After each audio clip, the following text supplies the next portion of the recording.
la ciencia ficción, el terror,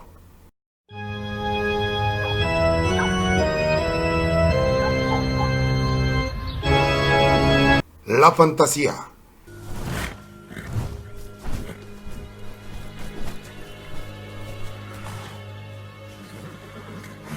el género policíaco. Pero las joyas que no trae nos dicen aún más. Holmes. Se iba a casar. Ya no hay anillo, pero hay una marca en su dedo, lo cual implica que estuvo en el extranjero donde lo portó orgullosa. Por eso hoy, en Te lo explico así nomás, lee narraciones de diversos subgéneros narrativos. ¡Comenzamos! Muy bien, chavos, antes de empezar con los subgéneros tenemos que recordar que es una narración. Eres cruel, pero justo. Bueno, sabemos que narrar en un contexto literario es contar o relatar un suceso, historias o anécdotas en una forma ordenada y secuenciada.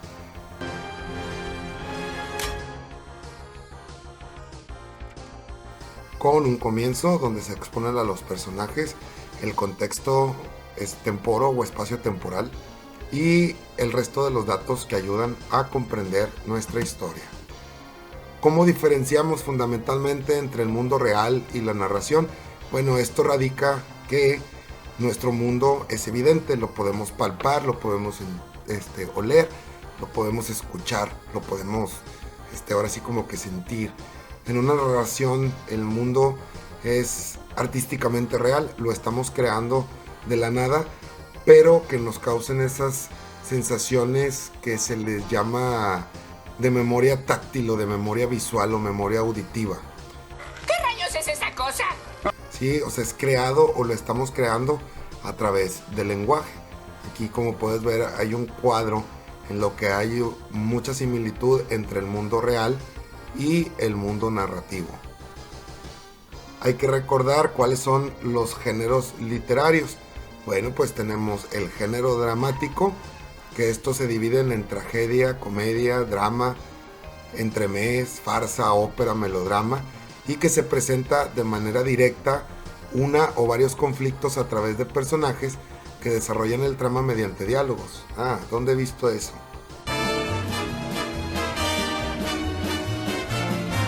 Paren el planeta de los simios, me quiero bajar con Troy McClure. Luego tenemos el género lírico, que expresa sentimientos de manera subjetiva, con subgéneros líricos como el himno, la oda, la epístola, la sátira y la canción. Ya nunca más, ya nunca más. Y por último tenemos el género narrativo. ¿Sí? Se desarrolla una historia o cuenta hechos ficticios que suceden a unos personajes en un tiempo y un espacio determinado. Estos subgéneros narrativos pues son la novela, el cuento, la fábula y otros como la leyenda, el mito o las epopeyas. Aquí tenemos ya sabemos las características de cada una. Como ya lo dijimos en clase, para entender esto de los géneros y los subgéneros de los subgéneros, ¿sí? Tenemos que en el género podríamos tener a la carne de res, a la carne de pollo y a la carne de puerco. Y esos subgéneros pues vendrían a ser como que la pierna, la costilla y la pechuga, por ejemplo, en el caso de la carne de pollo. Y los subgéneros de los subgéneros, pues por ejemplo de la costilla sale la costilla cargada, la flecha, el short rib, el tomahawk. Entonces, como se va separando, cada vez se va diversificando un poco más. ¿Sí? ¿Qué elementos tienen una narración? Bueno, tenemos 3 elementos básicos: el narrador, los personajes y la acción. En el caso del narrador, es la persona que cuenta la historia. Generalmente el narrador cuenta los hechos que suceden a otras personas. En estos casos se expresa en tercera persona y puede ser omnisciente. ¿Qué quiere decir esto? Que conoce absolutamente todo de los personajes, su pasado, su presente y su futuro. Sus pensamientos y sentimientos más íntimos también los conoce este tipo de narrador. Y tenemos el otro narrador muy frecuente en estos subgéneros, que es el narrador en primera persona, que quien cuenta la historia de los personajes o del personaje principal y se refiere a vivencias propias, limitado al saber y su conocimiento por sí mismo. Es como si yo fuera el protagonista de esa historia. Entonces yo soy, también se le conoce como narrador protagonista. Sí, como si estas cosas pasan. En cuanto a los personajes, son los seres que participan en la historia, personas, animales e incluso seres inanimados y objetos que pueden aparecer como personajes en una narración. Por su importancia en el relato, los personajes se dividen en dos tipos, ahora sí como que los principales y los secundarios. Entre los principales destaca el protagonista, que es el que lleva a cabo toda la acción importante dentro de nuestra narración. En los relatos también existen los antagonistas, que es un personaje negativo muy distinto al protagonista y que vive enfrentándose a él. En cuanto a los personajes secundarios, pues como su nombre lo dice, son personajes que van complementando la narración o las acciones del personaje principal. No, esto ya es demasiado. La historia o acción es el conjunto de los hechos que se les ocurre a los personajes.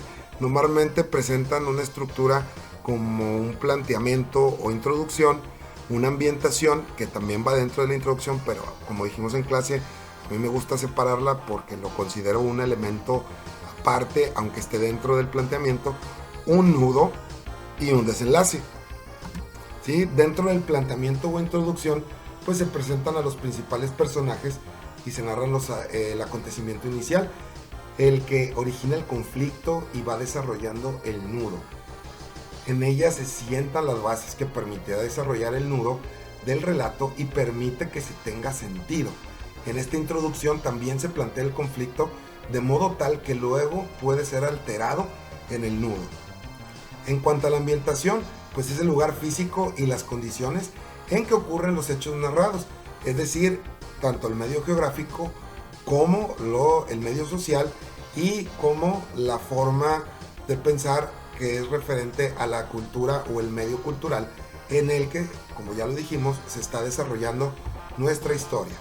Y luego llegamos al nudo, es la sección que presenta el conflicto, ¿sí? Es donde forman y suceden los hechos más relevantes de la historia. El nudo es la parte media del cuento, ¿sí? Es, digamos que ahora sí que si fuera un texto expositivo, sería como que nuestro desarrollo, que nace a partir de la alteración o del quiebre que se ha planteado dentro de nuestra introducción. Luego, por último, pues ya viene el desenlace. Es la parte final donde se da ese famoso clímax. Acuérdate que dijimos que el clímax es la parte que nos tiene con mayor tensión. Es la que nos tiene ahora sí como que al filo de la butaca, ¿no? Como cuando vemos una película y que está la parte más emocionante, eso es el clímax, que hasta nos ponemos derechitos y le ponemos mucha más atención. Siempre hay un desenlace, aunque en los cuentos con final abierto, este desenlace o este final puede ser feliz o tal vez no. Muchas de las veces los finales no son felices.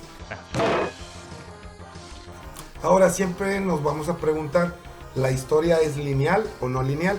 Si hablamos de una historia de narrativa lineal, es la que más común vamos a encontrar. Se basa en contar los acontecimientos, ahora sí, en orden cronológico. Como puedes ver aquí en la gráfica, pues está una introducción, luego un pequeño clímax donde se empieza a dar el nudo, luego el clímax y al último el final o el desenlace. Y en una narrativa no lineal, el orden en que se cuenta la historia no es el orden en el que ocurre. El narrador o narradores, si es que los hay, van dando saltos hasta componer la historia completa. ¿Qué queremos decir con esto? Que podemos iniciar con el final y luego seguir con el inicio y dejar al final el desarrollo, o podemos iniciar con el desarrollo, luego seguirle con el final y dejar al último la introducción, o podemos iniciar con la introducción, luego con el final y al último el desarrollo, y así sucesivamente. Recordar que introducción, nudo y desenlace lo estamos tomando en cuenta como si fueran las obras de teatro. En la introducción sería nuestro primer acto El nudo sería nuestro segundo acto y nuestro desenlace sería nuestro tercer acto. Entonces podemos iniciar con el acto que queramos, nuestra narrativa. It was horrible. Utterly horrible. And fascinating. ¿Y cómo pueden ser nuestros finales?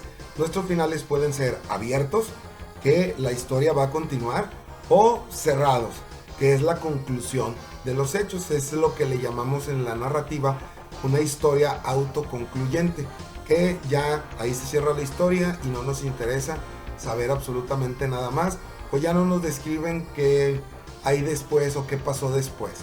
Es cuando ponemos y vivieron felices para siempre.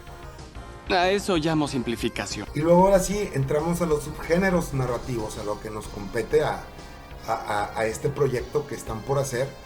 ¿Sí? Un subgénero es una subdivisión de un género, como su nombre lo dice, y en cuanto a la literatura y la retórica tradicional, apela a una clasificación de 4 grandes géneros, que es la didáctica, el drama, la lírica y la narrativa. Si nos concentramos en el último género, la narrativa, hallaremos subgéneros como la novela, el cuento, por mencionar solamente algunos. Lo averiguaremos. Pero estos subgéneros están separados en otros subgéneros que son los que vamos a ver ahorita más adelante en el video. En cuanto a la temática, pues es el conjunto de categorías genéricas en la que se puede clasificar una obra narrativa cuando ésta es analizada. ¿Qué queremos decir con esto? Tiene que ver con la trama y el argumento, con dónde ocurre la acción y el contexto espacio-temporal en la que está ocurriendo esa acción.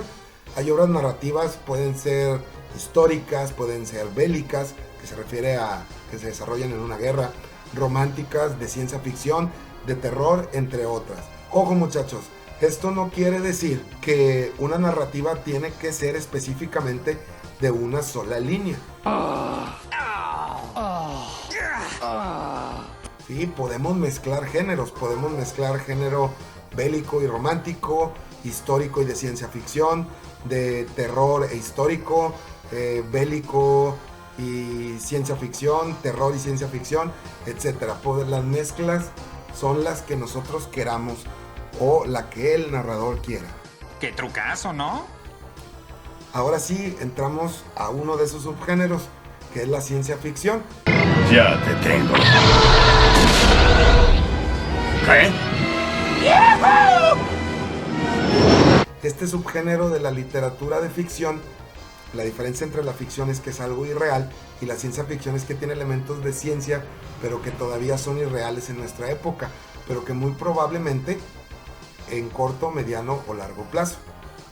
Sí, esta fue cultivada a partir del siglo XX en diversos soportes impresos y con un distinto público y con un buen margen de aceptación, cuyo principio radica en la creación de relatos especulativos, o sea, que qué pasaría si en torno al impacto de la ciencia y la tecnología en la vida del ser humano. ¿Sí? El abanico de temas que suele interesarle va desde futuros distópicos, como el ejemplo que vimos de los futuros cyberpunk, donde mezclan elementos futuristas con elementos clásicos, mundos paralelos, robots, viajes interestelares o en el tiempo, realidades virtuales, culturas alienígenas o dilemas físicos de la realidad conocida.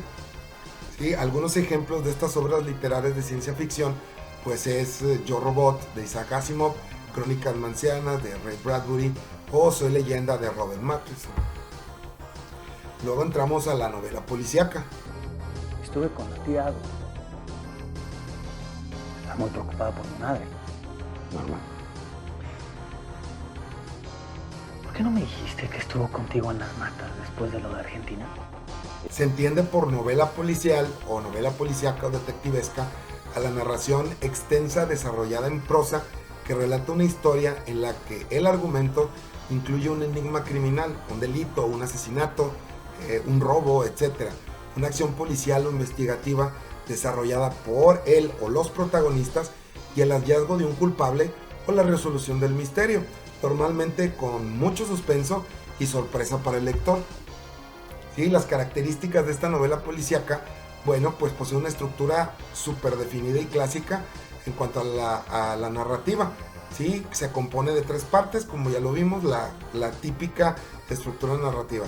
Introducción, donde se presenta el crimen el asesinato o el enigma de tipo delictivo, el nudo, donde se plantean las múltiples interrogantes, distintos sospechosos posibles y se va profundizando en la investigación. Y por último el desenlace, donde se descubre al asesino o se resuelve el enigma o el crimen o el robo, ¿sí? Y este nunca va a quedar abierto, casi siempre va a quedar cerrado. Este es un ejemplo de las novelas que les digo o las narrativas que son autoconcluyentes, ya no hay una continuación en ellas. Principales autores de este tipo de novelas policíacas, pues vamos a incluir a Edgar Allan Poe, Sir Arthur Conan Doyle con las famosas sagas de Sherlock Holmes. A pesar de ser un mismo personaje, Sherlock Holmes iba resolviendo diferentes crímenes en diferentes novelas, entonces eso no tenía nada que ver una historia de Sherlock Holmes con otra. Agatha Christie, James Ellroy, etc. La novela policial moderna nace en el siglo XIX y se considera la obra de los crímenes de la calle Morgue de Edgar Allan Poe como la primera obra policíaca moderna. Ahora vamos con el terror.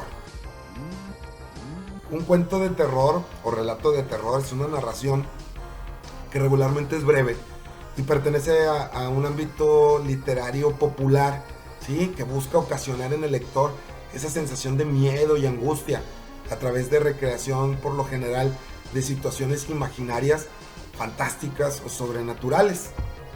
¿Sí? En este tipo de relatos a menudo encontramos fantasmas, vampiros, monstruos u otras criaturas sobrenaturales, situaciones traumáticas o angustiantes, elementos mágicos mezclados con estos monstruos o vampiros, elementos sobrenaturales, demoníacos o también religiosos.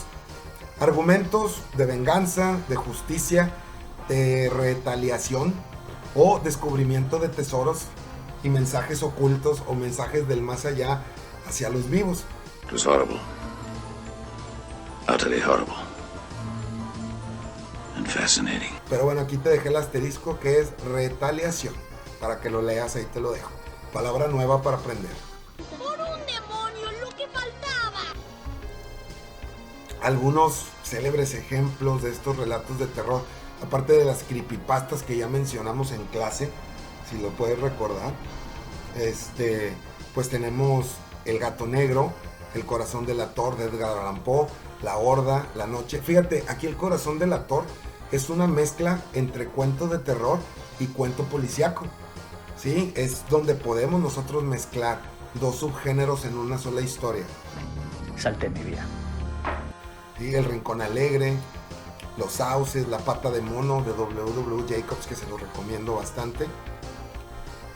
De hecho, los Simpson le hicieron una parodia al cuento de La pata de mono. ¡Qué bien! El espectro, El almohadón de plumas, que ya leíste, de Horacio Quiroga. Y ahora vamos con el género fantástico.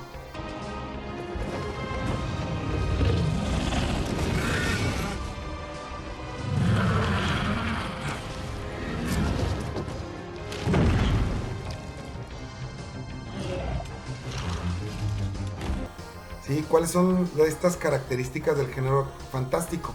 Bueno, puede dejar de lado todas las leyes físicas, las normas convencionales. La irrupción de lo fantástico suele causar miedo en los personajes, pero no por eso quiere decir que es de terror. Por eso aquí te pongo que muchas veces está relacionado, pero no. Estimula siempre la imaginación, tiene sus orígenes siempre, o en la mayoría de los casos, en la mitología y en relatos muy muy antiguos. Son frecuentes las metamorfosis, las alteraciones del tiempo o el espacio, los portales a dimensiones paralelas, la intromisión del sueño en la realidad, la invención de nuevas criaturas fantásticas como unicornios, dragones, aves fénix o centauros, y se puede clasificar en 3 categorías: en lo extraño, lo maravilloso y lo increíble. Principales autores del género fantástico, pues tenemos a J.R.R. Tolkien, considerado como el padre de la fantasía épica con su saga del Señor de los Anillos, a J.K. Rowling con su saga de Harry Potter, ¿sí? Y a George R.R. Martin con su saga de Canción de Hielo y Fuego. Muy bien, ¿cuál género fue de tu agrado? Ahora te toca a ti leerlo, ¿sí? Y recuerda que en Classroom te voy a dejar una ficha con unos datos que tienes que llenar de acuerdo al cuento que leíste para compartirlo y así motivar a tus compañeros de que se pongan a leer otros subgéneros narrativos. ¡No! ¡No es cierto! Yo sé que no es cierto. Lo dice para asustarme, pero yo sé que no es verdad. Desgraciadamente sí es verdad. Bueno, nos vamos. Buenas noches.